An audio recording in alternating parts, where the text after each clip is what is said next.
Good morning. Just getting back from my walk, which is why I look all casual. I don't normally do these video chat things, partly because I'm not here just to put on a show. But after my walk, and I had a little time with the Lord, so a little prayer walking, a little venting, a little therapy from the Lord, I felt a need to record this and share it. As a single lady, and now I am single, even though I've embraced being on my own for quite a while. I haven't actually been single for that long. It's been, 7 months or so. Basically, I have learned something. Singleness is a blessing. Well, I knew it already. I knew that it was a protection and a peace in my home, but I didn't realize how much staying single is appealing to me. And why would I say that? Okay.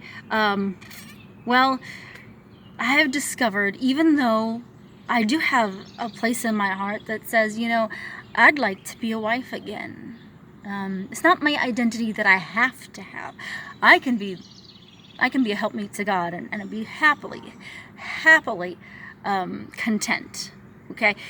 But, there is something about helping another person, a helpmeet to someone else. And of course, there are other benefits to being married. Let's face it, it's true. But, the type of dating, courtship, or whatever you want to call it out there, that I see nowadays 25 years later since I've, been out here and speaking as a single person, I'm going to tell you what here now.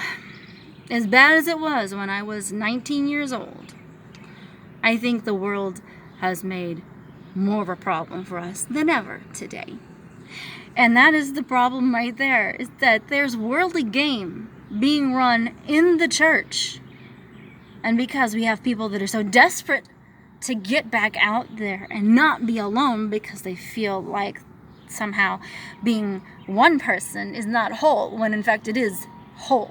I'm whole just the way I am. In fact, I'm more whole in Christ without certain things draining my holiness or my wholeness. That whole game run out there, men trying to somehow bond with and woo a woman that they don't know whether or not they really have godly intentions, and they do it like in private, without really knowing whether or not they would be interested in hearing her, listening to her input, okay? Because honestly and truly, marriage is going together. You're in a plane, like it's like being in a plane together.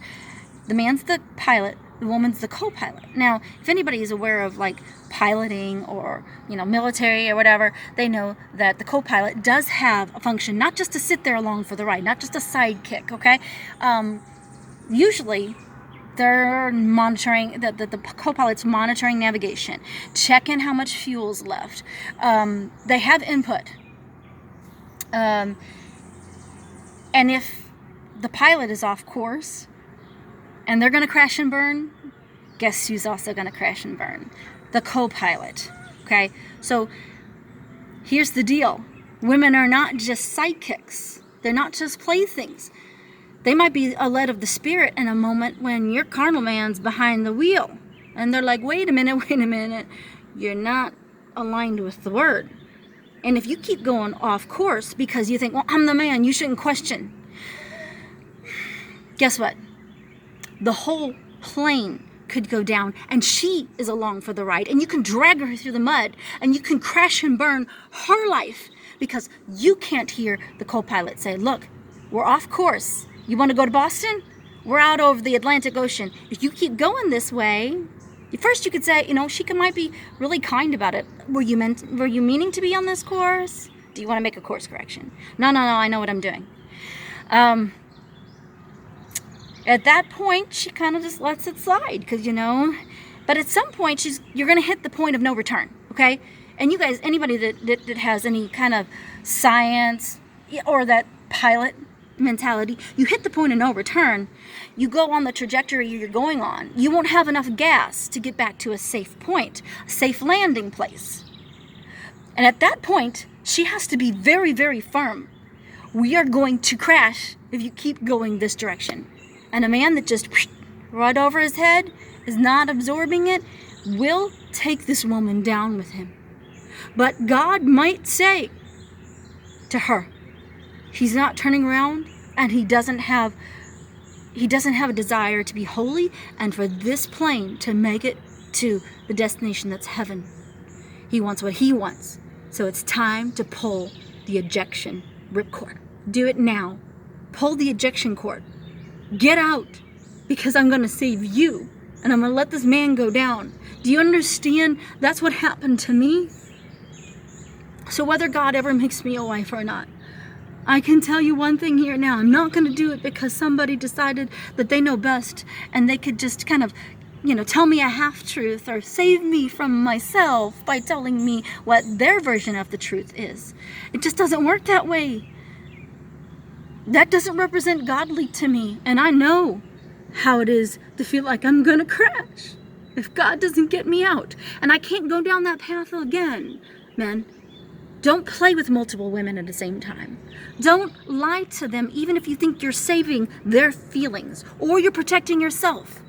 These are both ungodly examples of men. And a good woman, a woman that's been down that road, that she knows the Spirit is the only way, should be like, peace out. You know why? Because you don't represent her God. You're standing between her and her God. Her head, you're being a big head of an ego, blocking her view of Christ. Okay, you need to get that head shrunk down a bit so you guys can both be aligned with Christ. If you're not willing to put that ego on a cross for that woman, you don't belong in her life. You are not a godly husband option. No. And I'm not your helpmeet, because I can't save you. I can only help you stay on course. But you got to be able to hear me.